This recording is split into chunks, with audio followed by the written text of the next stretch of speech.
In this video, you will be learning how to use Spanish verbs and pronouns. Let's start with the pronouns. The verb ser means to be. So in order to have a sentence make sense, you can just put the ser after all your pronouns. Right. There are 5 different pronouns we will be teaching you. When you are using the pronoun I, you would say yo, which means I, but you must have soy after yo for the sentence to make sense. So it's yo soy, then the rest of your sentence. When you are using tú, which means you have to put eres after it, so it's tú eres. Okay, now it gets a little tricky.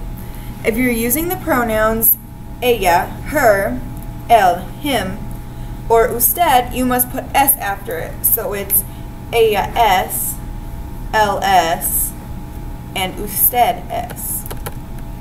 If you are using the pronoun we, you must use nosotros, which is only for boys, or nosotras, which is for girls, or when girls and boys are together.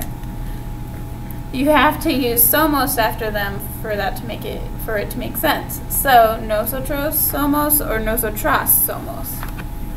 Then lastly, if you use ellos, which is boys, or ellas, which is girls, or ustedes, they, you must use son after them. So it's ellos son, ellas son, and ustedes son.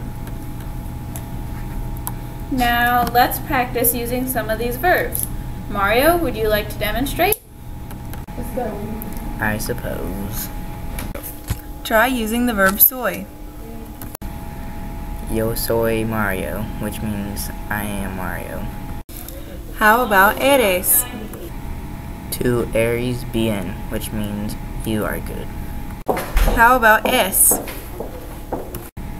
Ella es Eva, she is Eva. How about somos? Nosotros somos bien, which means we are good. And then how about son? Ellas son más o menos. That means they are okay. Now there are 6 different times that you can use the verb ser.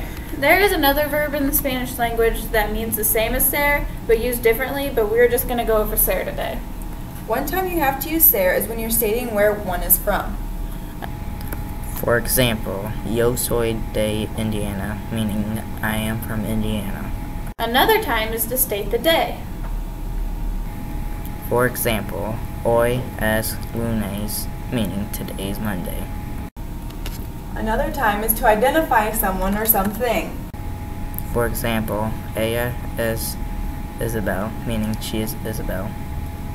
And another one is to state the date. For example, hoy es el 11 de septiembre, meaning today is the 11th of September. A 5th one is to show ownership. For example, el computadora es de Eva's, meaning the computer is Eva's. And the last one is to state the time. For example, son las 3, meaning it's 3 o'clock. Alright, that concludes this lesson. Adios!